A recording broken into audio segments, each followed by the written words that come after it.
प्रिय भक्तजनों, आपने जो श्रीमद् भागवत के पहले अध्याय की आदि कथा पहले एपिसोड में सुनी, उसको हम दूसरे एपिसोड में पूरा कर रहे हैं। निरंतर कथा सुनने के लिए वीडियो को लाइक, शेयर और सब्सक्राइब कीजिए। भागवत कथा। ओम श्री राधा कृष्णाय नमः। भक्ति बोली, हे साधु, क्षण मात्र ठहर कर मेरी चिंता दूर करो। तुम्हारा दर्शन करने से लोगों के सब पाप दूर हो जाते हैं। नारद जी बोले कि उस स्त्री के ये वचन सुनकर मैंने पूछा कि हे देवी, तुम कौन हो, और ये जो दो पुरुष अचेत पड़े हैं सो ये कौन हैं, और कमल समान नेत्रों वाली स्त्रियां जो तुम्हारे समीप बैठी हैं सो ये कौन हैं, और तुम्हारे दुख का कारण क्या है, ये विस्तार पूर्वक हमसे कहो। ये सुनकर बाला बोली कि मैं भक्ति हूँ, मेरा नाम जगत में विख्यात है। ये दोनों जो अचेत पड़े हैं सो मेरे पुत्र ज्ञान वैराग्य नाम वाले को समय के प्रभाव से वृद्ध हो गए हैं, और ये जो स्त्रियां हैं वे गंगा आदि नदियां मेरी सेवा करने के अर्थ यहाँ आई हैं। हे महामुनि, इस समय चित्त लगाकर मेरी बात सुनो। द्रावण देश में उत्पन्न होकर मैं कर्नाटक देश में वृद्ध अवस्था को प्राप्त हुई। फिर कुछ काल पश्चात युवा होकर दक्षिण देश में रही। वहाँ से गुजरात और महाराष्ट्र देश में पहुंची, वहाँ ही वृद्ध हो गई। वहाँ घोर कलयुग के योग से लोगों द्वारा पाखंडों से खंडित शरीर वाली मैं पुत्रों सहित दुर्बल हो गई। इस समय विचरते विचरते वृंदावन में आए तो पहले के समान ही युवा और रूप वाली हो गई, परंतु ये मेरे दोनों पुत्र परिश्रम के मारे दुखित और अचेत पड़े हैं। इस कारण इनके दुख से मैं महादुखी हो रही हूँ। मैं युवा अवस्था और मेरे दोनों पुत्र वृद्ध अवस्था में। हे योगेश्वर, हे बुद्धिमान, ये क्या कारण है? कृपा करके ये सब मुझसे कहिए। ये सुनकर नारद जी बोले, हे निष्पापनी, ज्ञान दृष्टि से मैं तुम्हारा सब वृत्तांत जानता हूँ। तुम किसी बात की चिंता मत करो, परमेश्वर तुम्हारा कल्याण करेंगे। हे बाले, मैं इसका कारण कहता हूँ, तुम सावधान होकर सुनो। इस समय महा घोर कलयुग चल रहा है।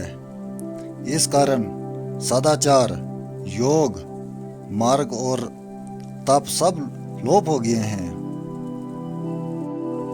इसी कारण से मनुष्य पाप कर्म से असुर भाव को प्राप्त हो गए हैं।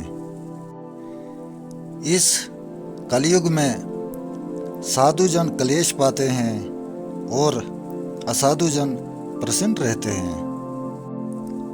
इस समय जो धैर्य धारण करें वही धीर पंडित अथवा बुद्धिमान हैं।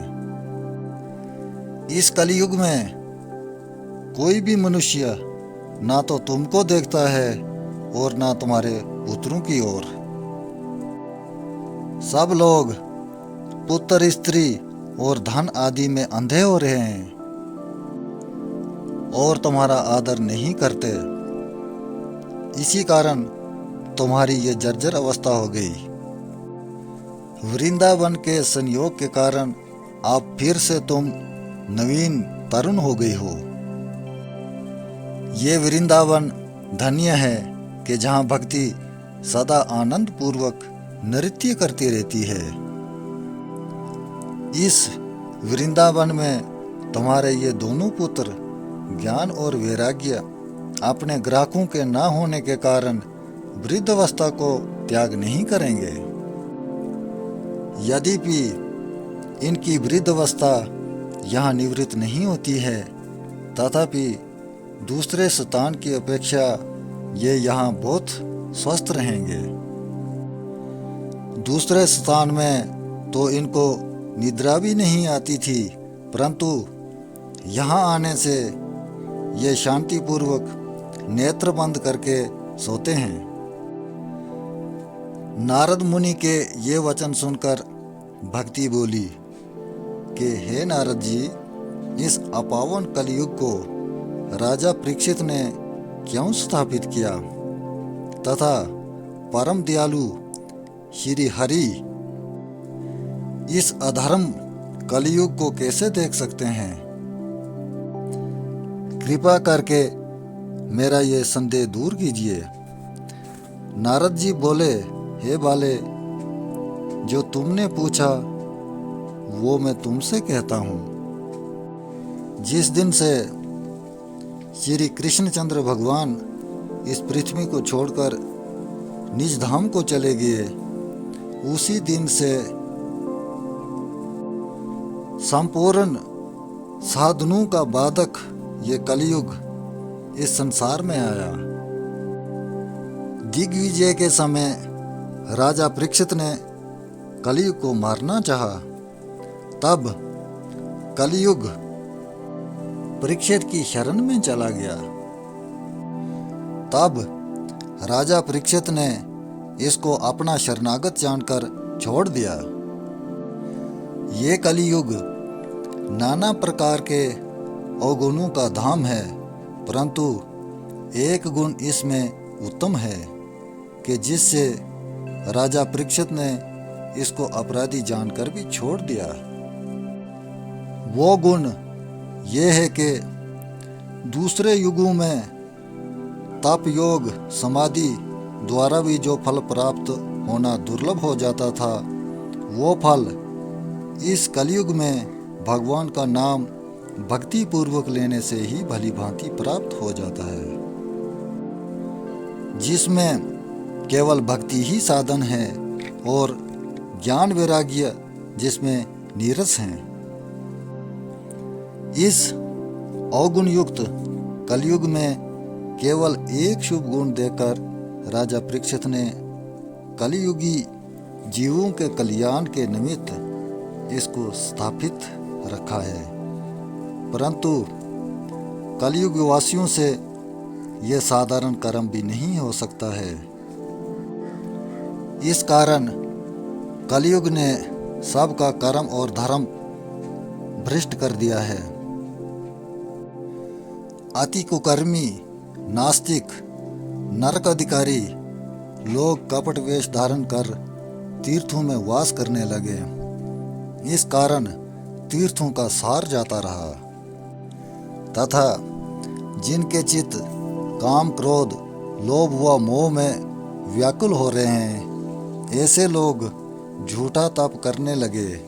इस कारण तपस्या का सार जाता रहा और मन के न जीतने तथा दंभ और पाखंड का आश्रय लेने से और शास्त्रों का अभ्यास ना करने से ध्यान योग का फल जाता रहा।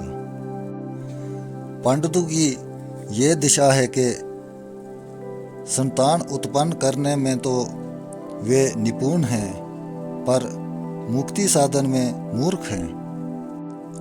सब संप्रदायों में श्रेष्ठ जो विष्णु संप्रदाय है, सो कहीं देखने में नहीं आता। इस प्रकार स्थान स्थान में सब पदार्थों का सार जाता रहा। ये तो कलयुग का धर्म ही ठहरा, इसमें दूसरे किसी का क्या दोष है? भक्ति बोली कि हे देव ऋषि, आप धन्य हो, मेरे भाग्य से ही इस स्थान पर आ गए हो। आप साधुओं का दर्शन संपूर्ण सिद्धियों का देने वाला है। हे ऋषि श्रेष्ठ, आपको बारंबार नमस्कार है। आप कृपा करके मेरे पुत्रों को स्वस्थ कीजिए। मैं आपको बारंबार प्रणाम करती हूँ। इसी के साथ श्रीमद् भागवत का पहला अध्याय और दूसरा एपिसोड संपूर्ण हुआ। पुण्य का भागी बनने के लिए वीडियो को लाइक, शेयर और सब्सक्राइब ज़रूर कीजिए ताकि ज़्यादा से ज़्यादा ये वीडियो लोगों तक पहुँचे और ज़्यादा से ज़्यादा लोग इस भगवत कथा का फ़ायदा उठा सकें और मुक्ति को पा सकें। इसके आगे दूसरे अध्याय की कथा अगले वीडियो में बताई जाएगी। तब तक जय श्री कृष्णा, जय राधे राधे।